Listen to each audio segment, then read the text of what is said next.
Seguimos en este programa especial analizando lo que es el rol de los periodistas, el rol de los medios de comunicación en una democracia. ¿Ayudan o debilitan a los gobiernos? ¿Hacia qué tipo de formatos vamos? ¿Cómo se interrelacionan con el público? Escuchamos opiniones de colegas y ahora tenemos, por supuesto, también un piso prestigioso. Está Franco Picato, quien es el secretario general de redacción de La Voz del Interior, además múltiple conferencista, docente. Muchas gracias por estar, Franco. Muchas gracias por la invitación. Y escritor del libro Periodismo Disruptivo. Periodismo Disruptivo, correcto, muy bien. Alejandra Bellini, una cara muy conocida, digamos, en la televisión de Córdoba, muy simpática. Es periodista, por supuesto, de Canal 12 y docente universitaria, me la imagino al frente del aula. Y Ariel Chapero, también al frente del aula, pero me parece un poco más tranquilo, periodista y conductor de programas periodísticos también, así que muchas gracias por estar con nosotros analizando estos temas. Un gusto para mí. Bueno, el gusto es nuestro. Vamos a empezar por Franco porque ha habido un cambio importante en La Voz del Interior, le han denominado 5J. Quiero que le expliques un poco a la gente en qué consiste este nuevo cambio de formato, pero todo lo que hay por detrás, porque hay cosas muy interesantes, tengo entendido, y también tienen que ver con los cambios digitales. Bueno, el 5J es el nombre que le pusimos a la campaña para presentarles a los cordobeses el nuevo formato de La Voz del Interior, que es todo un acontecimiento para la vida de un diario, cambiar su tamaño de la actual sábana que tuvimos hasta el día sábado, y el cambio por un nuevo formato, un nuevo tamaño que es el tabloide, que es el tamaño que se está utilizando en casi todos los medios de Europa. Lo podemos mostrar, Franco. Sí, claro. En España casi no quedan diarios tan grandes. La Voz acaba de abandonar su tamaño sábana al que hemos estado acostumbrados durante mucho tiempo. Y el nuevo, bueno, tiene esta nueva disposición en un diario más compacto, más cómodo para leer, es más fácil de llevar con uno, ¿no? Más cómodo para llevar en el colectivo, en la mesa del bar, en el escritorio de la oficina, y además de la portabilidad, que es una cosa que los lectores nos estaban pidiendo, realmente los lectores del diario nos decían en las conversaciones que hemos tenido con ellos la importancia de que el acceso al papel fuera más cómodo, más práctico y más útil. También viene una reconfiguración, un reenfoque de los contenidos, porque, como veíamos en el video del inicio, ha cambiado el hábito de consumo de los cordobeses y los receptores de medios de comunicación en general.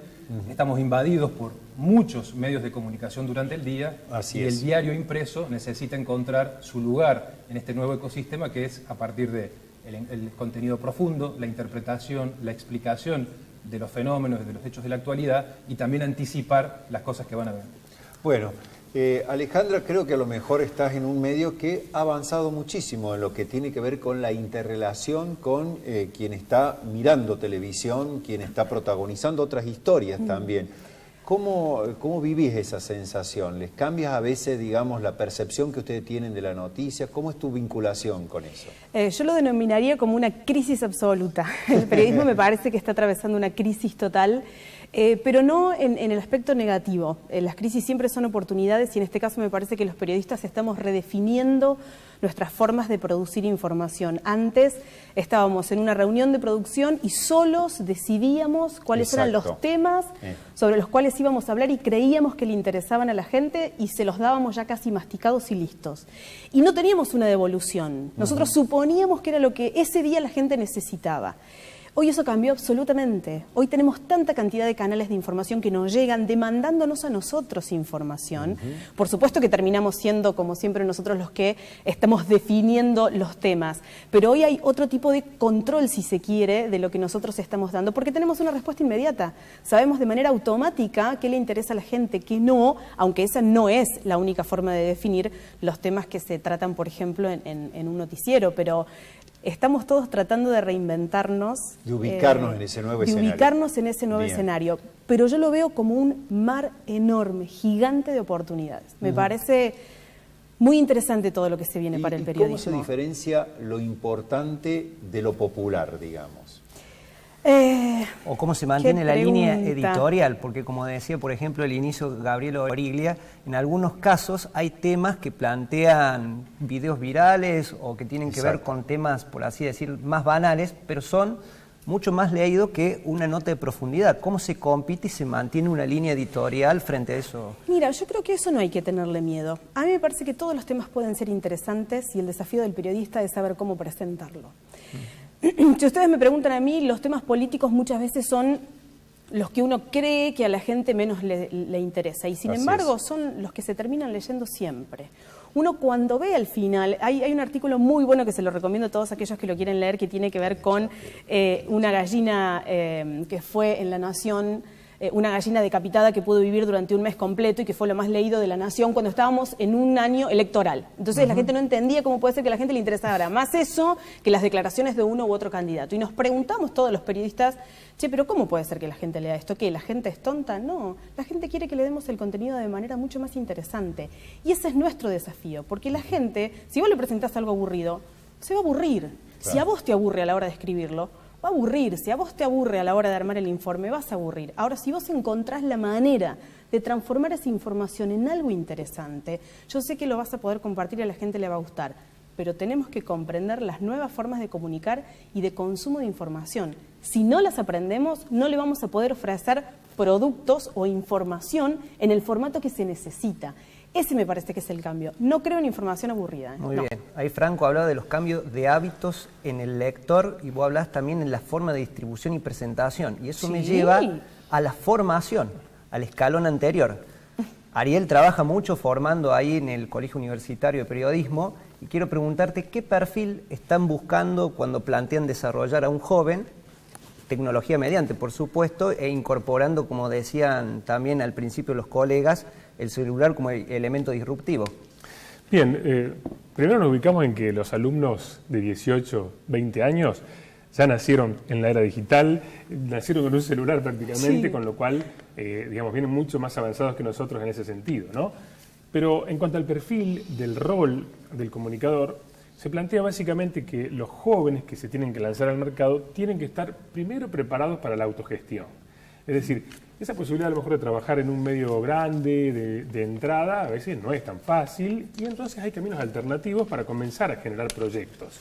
Hoy, las redes sociales, las multiplataformas, bueno, dan esa posibilidad a costos más bajos poder hacer primeras experiencias que de alguna manera te insertan en lo que es el mercado laboral.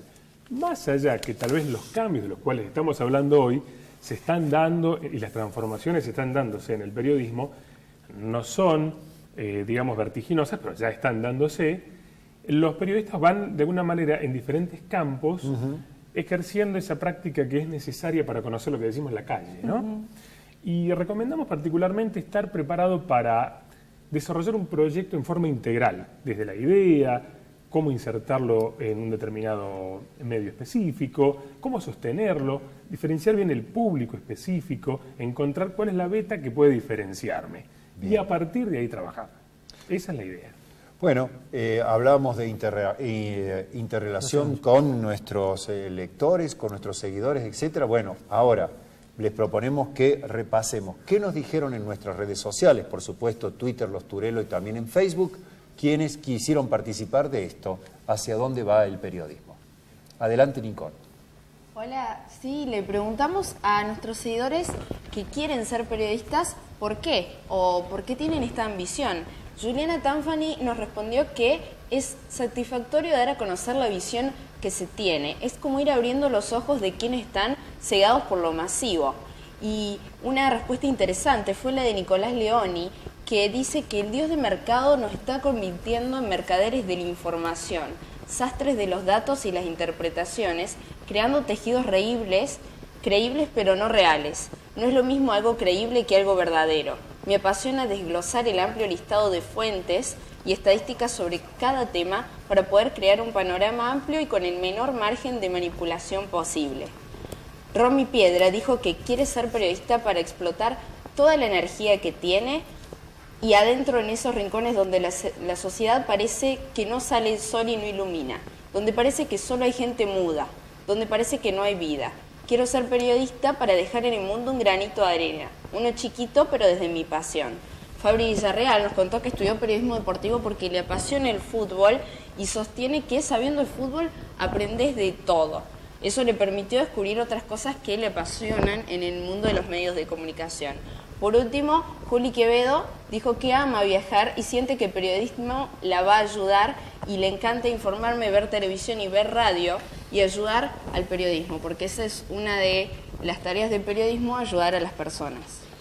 Muy bien, muchas gracias, Nicole. Bueno, la verdad que yo he subrayado algunas palabras como inmediatez, velocidad, búsqueda de la verdad, exacto, bombardeo informativo y chequeo de las fuentes. ¿Cómo ves todo esto, Franco, que tenés una enorme responsabilidad, digamos, en el diario La Voz del Interior, además haber escrito libros, etcétera? ¿Cómo ves, cómo nos situamos hoy ante todos esos desafíos los periodistas? Juan, el paradigma es de superabundancia de información. Así La es. información antes era un bien escaso que había que producir y que costaba un dinero por el cual los lectores, en el caso de los diarios, estaban dispuestos a pagar. Claro. Y a partir de la irrupción de las nuevas tecnologías, lo que ocurre es una explosión de información.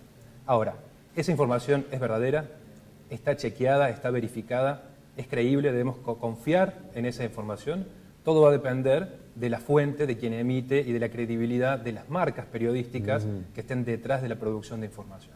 Por eso a mí no me convence mucho el concepto del periodismo ciudadano, porque así como si uno está enfermo no va a ir a curarse con un médico ciudadano o no le depositaría la construcción de su casa a un arquitecto ciudadano, la elaboración profesional de la información a través de procedimientos profesionales para comprobar que los hechos que se están informando son veraces y son ciertos, eso requiere de una formación y de colegas preparados para producir las noticias. Por eso, en el mar de información habrá algunas noticias que son verificadas profesionalmente y otras, yo no las llamaría noticias, datos, versiones que circulan por las redes sociales que habrá que atribuirle un grado menor de veracidad en tanto y en cuanto no hayan sido verificadas profesionalmente por medios de comunicación y por periodistas. Bueno, la Voz ha trabajado mucho, digamos, en lo que tenía que ver con la objetividad, etcétera, pero hubo, hasta hace meses atrás, años recientes, etcétera, un gran debate sobre el tema de la militancia del que escribe, del que elige los datos. Como decías vos, en ese bombardeo informativo, ¿qué resalto? ¿Cómo lo ves eso? Bueno, yo creo que hay un cambio en el concepto de la objetividad, que siempre ha sido una gran utopía, un gran horizonte en el cual los medios y los periodistas nos hemos movido y por los cuales la gente nos atribuye determinados valores de credibilidad, porque asume que hay una distancia valorativa entre quien emite el mensaje y el sujeto de la información. Uno como periodista debe tomar una determinada distancia para poder valorar los hechos. Ese es el concepto clásico de objetividad. Exacto. ¿Qué pasa cuando esa distancia se reduce? Y cuando el periodista comienza a militar a través de los medios en los que trabaja a favor o en contra de determinados actores políticos. Bueno, yo ahí creo que se rompe ese contrato que la gente le ha atribuido a los periodistas y a la prensa de control del poder, de examinar el poder, de investigar el poder, que es una función que la teoría democrática y que la gente le atribuye a la prensa y le atribuye durante muchos siglos. Por lo tanto, romper ese contrato es también minar las bases de la credibilidad de la prensa y de los periodistas. Me parece también que en ese contrato también está dejar de buscar la primicia, porque hoy básicamente parece que la diferenciación viene por un análisis de profundidad, lo que puede ser el valor agregado de los periodistas. Me pregunto a Alejandra y a Ariel, ¿cómo ven el tema de las multipantallas? Porque hoy se consume, digamos, la información principalmente por el celular, la tablet y demás. ¿Cómo hacen ustedes en el canal o la experiencia que tienen para captar la atención de los lectores o los espectadores? ¿Qué están haciendo? Las damas primero. Primero hay que adaptar la información a cada formato. No son iguales y no se consumen de la misma manera.